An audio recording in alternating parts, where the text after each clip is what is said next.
یا ایها الذین آمنو اے مومنانو، یا ایها الذین آمنو اے مومنانو، لا تقولوا للنبی، تاسو نبی علیہ السلام د پاره دا لفظ ما استعمالوي راعنا، دا راعنا لفظ د نبی علیہ السلام د پاره ما استعمالوي. وقولو او تاسو وای انظرنا، مونږ ته وګوره، مونږ ته نظر وکا، انظر الینا، زمونږ طرف ته متوجه شه. بسم الله الرحمن الرحیم. نن زمونږ د قرآن پاک د ترجمه سبق نمبر 46 دی. سوره بقره شروع ده، اوله سپاره ده. نن به انشاءالله مونږ آیت نمبر 104 او 105 وایو او 14مه رکوع شروع شوه د سر نه. په دې آیاتونو کې اول مونږ انشاءالله تلاوت کوو، د هغې نه پس به بیا لفظي ترجمه او مختصر تفسیر کوو. اعوذ بالله من الشیطان الرجیم، بسم الله الرحمن الرحیم. يا أيها الذين آمنوا لا تقولوا راعنا وقولوا انظرنا واسمعوا وللكافرين عذاب أليم. ما يود الذين كفروا من أهل الكتاب ولا المشركين أن ينزل عليكم من خير من ربكم والله يختص برحمته من يشاء والله ذو الفضل العظيم. صدق الله العظيم. یا ایها الذین آمنو، دا یا ایها چې دی کنه، دا دی یا مانم ده کنه، د دې یا مانم ده ای او دا ایها چې ورسره ملو شي کنه ایها، نو د دې همدقه یو معنی راځي. ښه، دا ځان له ځان له معنی نه، د یا ایها معنی ده ای. الذین لفظي معنی ده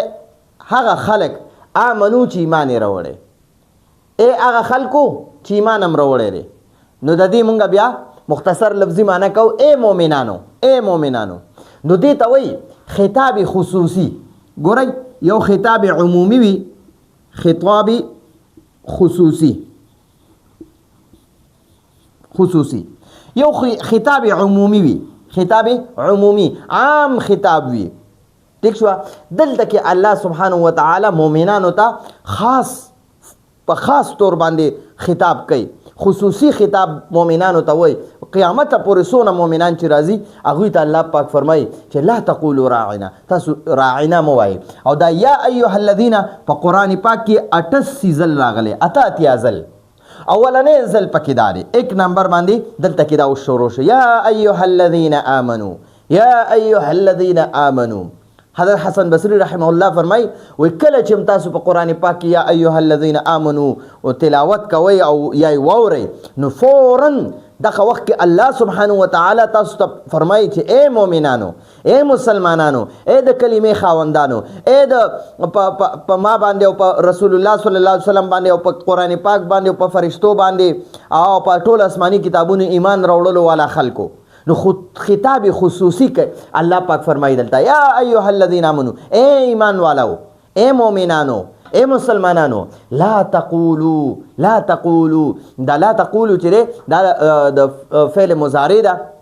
او د نهی صیغه ده. دا اصل کې تقولون تاسو وایي، لا د لا نهی د وجنا غنون پرې وتون، لا تقولون معنا لا تقولو معنا تاسو موایي، تاسو بالکل نه وایي. د کې الله پاک حکم کړی د نه کولو، د کار نه کولو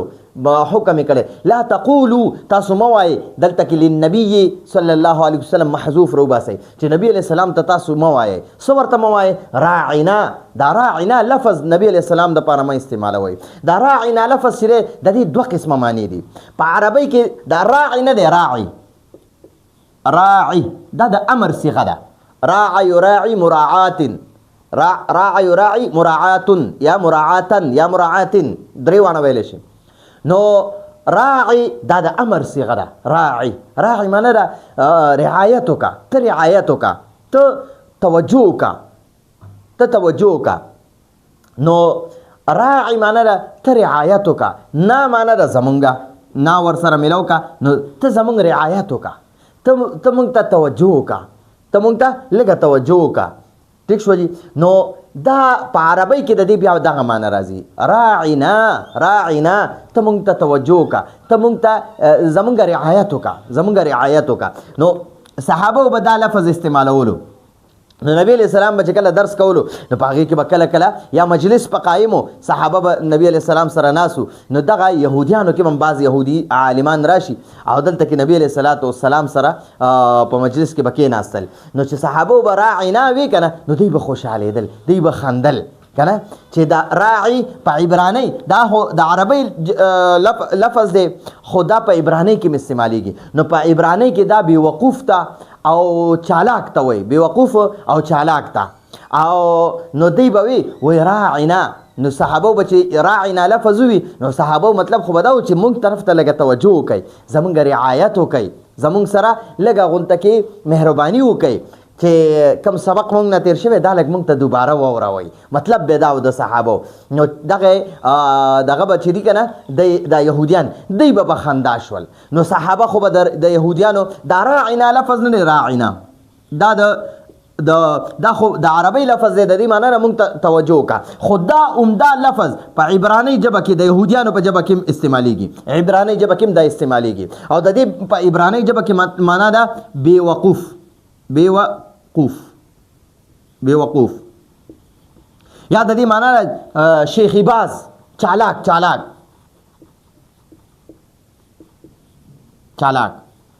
یا شیخی باز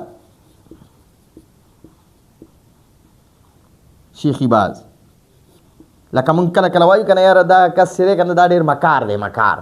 چالاک نه بلکې مکار. ښه شیخی باز معنی مکار چې بس هسې ګڼه وویني نو بس په ځان باندې څه چل غونته کې وکړي. نو دغه نو راعنا په عبراني ژبه کې بیوقوف ته یا شیخی باز ته وایي، یعنی دا مکار ته وایي، مکار ته. ٹھیک شو. او صحابه خو به مراد په عربي لفظ نه اغستو او دی خو د عربي لفظ خو استعمالیږي په عبراني ژبه کې.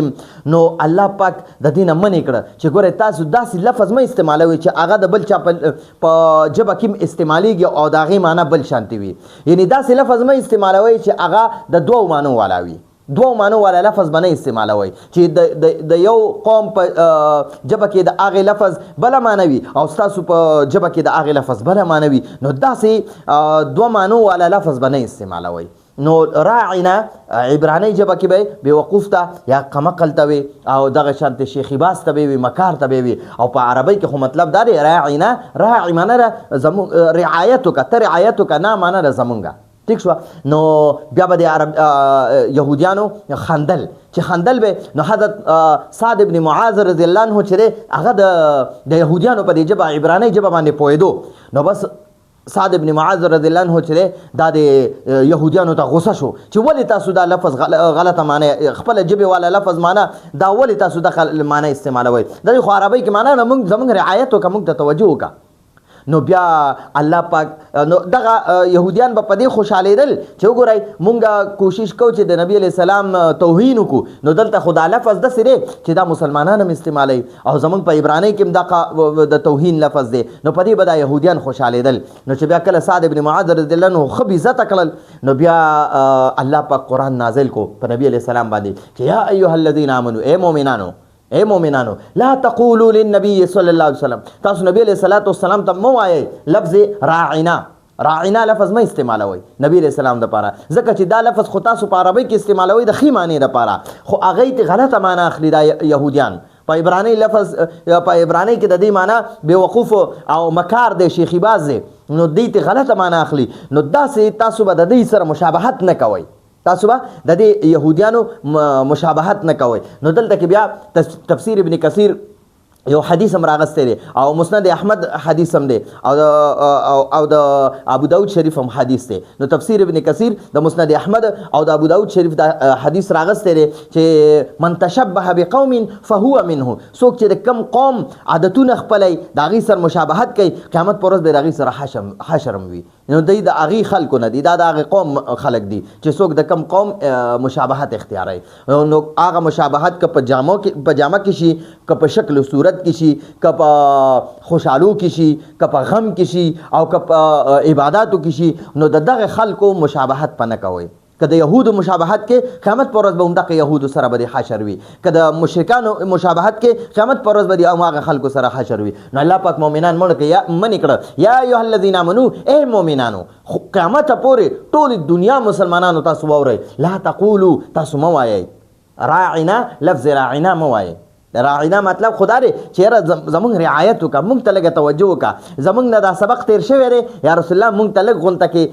دا سبق دوباره دهرا وکړئ، یا تاسو چې پر مجلس کې کمې خبرې وکړې، کوم حدیث هم بیان کړ یا رسول الله، نو دغه حدیثونه مونږ ته دوباره بیان کړئ، ځکه مونږ لږ ناوخته رالو یا زمونږ توجه نه وه. نو دغه مطلب یې دی، د صحابو به دغه مطلب و، خو دې یهودو به غلطه معنا اخیسته. نو ځکه الله پاک مسلمانان صحابه او قیامت پورې مسلمانان ټولو ته الله پاک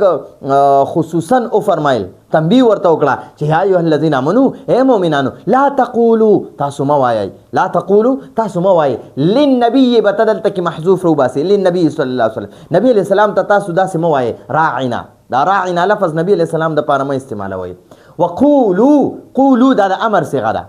دې کې حکم وشو. ګوره لا تقولو دا د نهي صیغه ده، په دې کې حکم شوی دی د نه کولو، په دې کې د نه کولو حکم وي، او په امر کې چې دی که نه په امر کې د کار کولو حکم وي. نو یو نهي ده یو امر دی، یو نهي ده یو امر دی. نو نهي کې د کار نه کولو حکم وي او په امر کې د کار کولو حکم وي. نو الله پاک دلته منې کړه چې لا تقولو راعنا، دا لفظ راعنا مه استعمالوئ. دا لفظ راعنا ولې مه استعمالوئ؟ ځکه چې د دې دوه قسمه معنی دي. په عربۍ کې معنا ده زموږ رعایت وکړه، زموږ ته توجه وکړه، زموږ باندې لږه مهرباني وکړه، او په عبرانۍ ژبه کې د یهودو په ژبه کې مطلب دا دی بېوقوف، شیخیباز، مکار. نو دقې نه به ځان وساتئ. او دې یهودیانو به کله کله یو بل کار وکړو، دا راعنا لفظ نه دی راعنا، دا به کله کله ووي راعینا. راعی معنا ده دغه ته وایي دا ګډبه نه ګډې چیلۍ چې ساتي، نو هغه ته وایي چرواها. ټیک شوه. او نه معنا ده زمونږ چرواها، زمونږ ګډبه، زمونږ شپونکې. نو دې ظالمانو به بیا دغه لفظ استعمالو چې صحابو به وی راعنا یا رسول الله، ای د الله رسوله زمونږ لږ رعایت وکړه، مونږ باندې لږه توجه وکړه، مونږ ته لږ نظر وکړه، مونږ باندې لږه مهرباني وکړه. نو دی به وی راعینا یا محمد، راعینا یا محمد، ای محمد ته زمونږ چرواهی، ته زمونږ شپونکی، نعوذ بالله. نو دا لفظ الله پاک بیا د دې نه منې کړه چې ګورئ دا لفظ یهود هم استعمالوي، نو مسلمانانو تاسو به دا لفظ نه استعمالوئ. تاسو به کوم لفظ استعمالوئ؟ وقولو، او تاسو وایئ. قولو دا د امر صیغه ده، د جمع مذکر دپاره راځي. قولو تاسو وایئ انظرنا. انظر معنا ته وګوره، نه معنا ده مونږ ته. نو دا په اصل کې دی انظر الینا، زمونږ طرف ته وګوره، یعنی زمونږ طرف ته متوجه شه، په مونږ باندې لږ رحم وکړه. دا سبق مونږ نه کم تیر شوی دی، دا مونږ ته لږ دوباره واوروه. دغه مطلب یې دی. وقولو او تاسو وایئ انظرنا، نو داسې به مونږ وایو وقولو انظرنا، وقولو او تاسو وایئ انظرنا. دا انظرنا دی، خو بیا د لام د ضمې سره د حمزه حرکت ختم شي، نو دا نون ساکن دا بیا مونږ د لام سره وایو. نو مونږ بیا وایو قولو انظرنا. انظر دا د امر صیغه ده. انظر معنا ته وګوره، انظر معنا ته وګوره، او نه معنا ده مونږ ته، دا ورله مفعول دی. ټیک شوه. نو انظرنا معنا ته مونږ ته لږ وګوره، ته مونږ ته لږه توجه وکړه. ټیک شوه. نو الله پاک مسلمانان منې کړه چې دا راعینا لفظ به نه استعمالوئ، ځکه دا یهود هم استعمالوي. یهود ته غلطه معنا اخلي، تاسو خو ته صحیح معنا اخلئ، خو یهود د دې نه غلطه معنا اخلي، او کله کله دا یهود لکه دا ژبه کږه کي، او دا لږ دا راعینا په ځای باندې راعینا لفظ استعمال کی. نو د راعینا معنا د شپونکې، چرواها،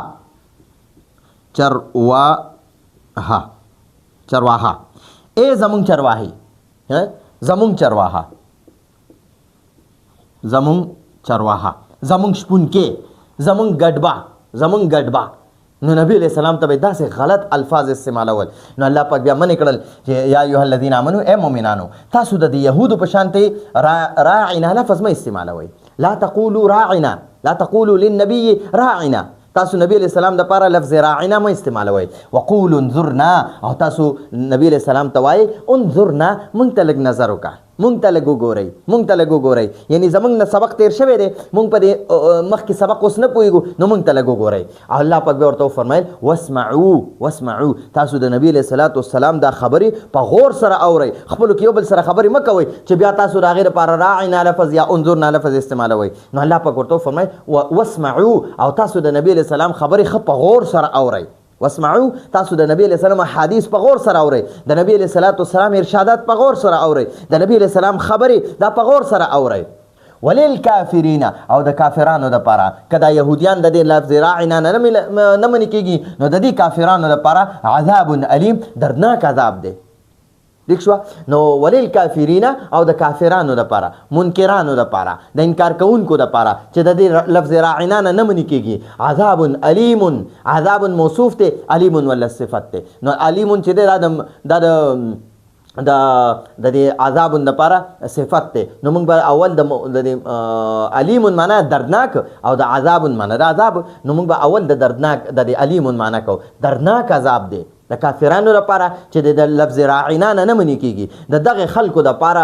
دردناک عذاب به وي چې دا کم په نبی علیہ السلام پسې مسخرې کوي او نبی علیہ الصلاة والسلام پسې ټوکې ټقالې کوي ما یودو نه خوښی نه غواړي الذین هغه خلک چې کفرو هغه کافران دي هغه کفر کړی هغوی کفر کړی کفرو دا د فعل ماضی جمع مذکر غایب صیغه ده ټیک شو او ود یودو دا دغه نه دی د فعل مضارع اوله صیغه ده نو ما یودو هغوی نه غواړي نه خوښی الذین هغه خلک کوم چې کفرو کافران دي کوم چې کفر کړی دی من اهل الكتاب هغه د اهل کتابو نه دي ولا المشرکین او که د مشرکینو نه دي نو نه مشرکان غواړي او نو اهل کتاب یهودیان په دې اهل کتابو کې یهودیان هم راغله عیسیان هم راغله نصارا عیسیان ورته مه وایي نصارا وایي ټیک شوه نو اهل کتاب چې دي که نه نو نصارا هم پکې رالل او یهودیان هم پکې رالل نو نه دا یهودیان غواړي او ولا المشرکین او نه مشرکان غواړي بت پرست چې د بوتانو عبادت کوي ان ينزل چې نازل کړی شي علیکم په تاسو باندې من خیر څه خبره یعنی وحی د خیر نه مراد وحی ده چې وحی دې نازل شي من ربکم ستاسو د رب د طرف نه نو دا یهودیان هم نه غواړي او نه دا نصارا غواړي او نه دا مشرکین غواړي چې په دې عربو کې داسې یو کس را پیدا شي چې په هغه باندې وحی راځي نو دا دی نه غواړي ٹھیک شو نو والله او الله جل جلاله یختص خاص کوي من رحمته برحمته په خپل رحمت سره من هغه چاته یشاء چې غواړي یعنی هغه چاته الله پاک یختص برحمته نه مراد نبوت ته چې الله پاک څوک خوښ کی د نبوت دپاره نو هغه له نبوت ورکي نو والله او الله جل جلاله یختص خاص کوي برحمته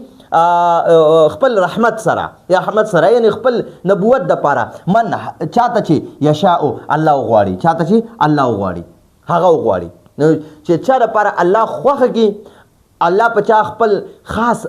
فضل وکي رحم پې وکي نو هغه له نبوت ورکي ٹھیک شو والله او الله جل جلاله ذو الفضل ذو معنا د والا ذو معنا سره دلته والا فضل والا ٹھیک شو فضل والا الله فضل والا دی عظیم فضل والا دی ډیر لوی فضل او ډیر لوی رحم والا دی الله پاک ډیر لوی فضل او ډیر لوی رحم والا دی په چا باندې چې الله پاک عظیم شان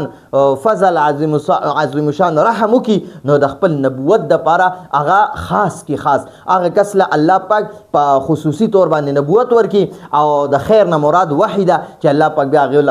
وحی رالیږي او د هغې وحی په ذریعې سره د خپل امت اصلاح کوي او خپل امت د جهنم د اور نه بچ کوي جنت لو والا جوړوي خپل امت د الله د نافرمانۍ نه بچ کوي او د الله فرمان بردار جوړي نو دا د الله خوخه ده چې چا لپاره وغواړي او دا يهوديان او اهل کتاب چې څومره دي يهوديان دي کنه سواره دي او مشرکین د عربو کم مشرکین دي بت پرست چې هغې ځان له په مکه مکرمه کې 360 بوتان جوړ کړي او د هغې عبادتونه به کول نو د هغې دغه مشرکان هم نه غواړي دا کلم نه غواړي ما یودو نه غواړي الذین کفروا هغه خلک چې کافران دي نو دا کافران که اهل کتاب دي او که مشرکین دي دوی کلم نه غواړي اينزل علیکم چې په تاسو دې نازل شي من خیر څه خیر یعنی وحی من ربکم ستاسو د رب د طرف نه چې په تاسو کې یو کس دا دته الله وحی ورکی دا يهوديان او نصارا او مشرکین دا نه غواړي يهوديان ولې نه غواړي دا نصارا اهل کتاب ولې نه غواړي د ځکه نه غواړي ګنې دوی خو مخکې د نبی اخر الزمان صلی الله علیه وسلم په انتظار چې نبی علیه الصلاۃ والسلام به تشریف وروړي او موږ به په هغه باندې ایمان وروړو داغه په کتاب به ایمان وروړو خو چې کله ورته پته ولګي چې دا بنی اسرائیل کې رانغه بلکې بنی اسماعیل کې راغی د اسماعیل علیه السلام په اولاد کې راغی د اسحاق علیه السلام په اولاد کې رانغه نو بیا د حسد او د بغض او د کینې او د عناد د وجې نه د هغې نه انکار وکړو نو د اهل کتاب دغه ظالمان خلک دي او دا مشرکین چې دي دا بت پرست خلک وو دا د نبی علیه السلام د خاندان خلک هم پکې وو او دغه د حسد او د بغض او د کینې د وجې نه دوی وی چې یاره موږ د دې دونه بوتانو عبادت کوو دا څنګه موږ د دغې ټولو بوتانو د عبادت نه منې کوي او د یو خدای د عبادت یعنی د توحید دعوت را لراکوي نو موږ څنګه دا توحید ومنو یو الله څنګه ومنو دا زموږ چې دا دونه ډېر خدایان دي د بیمارۍ دپاره بیل دي د خوشحالۍ دپاره بیل دي د غم دپاره بیل دي د بچو دپاره بیل دي د صحت دپاره بیل دي د مالدارۍ دپاره بیل دي د نعمتونو دپاره بیل دي نو د هر خدای موږ بیل بل وخت کې عبادت کوو چې څه شي زم پکاري نو د هغې څیز خدای له موږ ورشو د هغې عبادت وکړو نو مشرکانو به دقه وي چې موږ څنګه ومنو چې یاره د یو خدای د یو خدای د یو کس دعوت ورکړي نو دا مشرکان چې دي دغه به کولو د دوی دغه میشنو او د اهل کتاب هم دغه میشنو چې کله دې په مسلمانانو کې الله پې رحم ونه کړي او خیر یعنی وحی پې راونه لېږي او هغې له الله نبوت ورنه کړي دا د دغه یهودیانو او د مشرکینو غوښتنه وه او د هغې دا خواهش و چې په دې کې دې رانه شي او الله پاک نبی علیه الصلاۃ والسلام له نبوت ورکو او وحی به پې رالېږله نو امید دی په دې به تاسو پوه شوي یې دا زمونږ د نن ورځې درس دی یو ځل مونږ بیا د دې لفظي ترجمه کوو او انشاءالله تاسو ته به نور مسان شي یا ایها الذین آمنوا اے مؤمنانو یا ایها الذین آمنوا اے مؤمنانو لا تقولوا للنبی تاسو نبی علیہ السلام د پاره دا لفظ مې استعمالوئ راعنا دا راعنا لفظ د نبی علیہ السلام د پاره مې استعمالوئ وقولوا او تاسو وایئ انظرنا مونږ ته وګوره مونږ ته نظر وکړه انظر الینا زمونږ طرف ته متوجه شه واسمعوا او تاسو په ښه طریقې سره د نبی علیہ السلام احادیث او د نبی علیہ السلام ارشادات واورئ وللکافرین او د کافرانو لپاره عذاب علیم دردناک عذاب دی ما یود الذین هغه خلک نه غواړي کفرو چې هغې کافران دي کافران خلک نه غواړي دا کافران هغه خلک چې کم کافران دي هغې نه غواړي من اهل الکتاب که د اهل کتابو نه دي دا کافران ولا المشرکین او که د مشرکانو نه دي نو که مشرکان دي او که اهل کتاب دي دوی کلم نه غواړي ان ينزل علیکم چې په تاسو دې نازل کړی شي من خیرن څه خیر څه خبره وحی د خیر نه مراد وحی ده من ربکم ستاسو د رب در طرف نه والله الله جل جلاله یختص خاص کوي برحمته خپل رحمت سره من یشاء چاته چې وغواړي والله الله جل جلاله ذو الفضل العظیم ډېر لوی فضل والا دی د ډېر لوی فضل خاوند دی د ډېر لوی رحم والا ذات دی امید دی تاسو په دې باندې پوه شوي یې دا ځان سره د دې سکرین شاټ واخلئ او یو ځل بیا واورئ ځان سره یې هم لیکئ انشاءالله تاسو ته به د قرآن ترجمه ډېره ښکلې یاده شي نو په قرآن باندې عمل کول بیا انسان ته آسان شي نو امید دی په دې به پوه شوي یې موږ په خپل خصوصي دعاګانو کې یاد ساتئ خصوصا زما شیخ شهید ادریس صاحب رحمه الله هغه په خپل دعاګانو کې یاد ساتئ الله جل جلاله د هغې درجې بلند کړي او د هغې هغه اخلاق او صفات الله موږ له راکړي نو په دې درس په امید دی تاسو پوه شوي راتلونکي درس په اجازه غواړو هذا هو المرام والله اعلم بحقیقة الکلام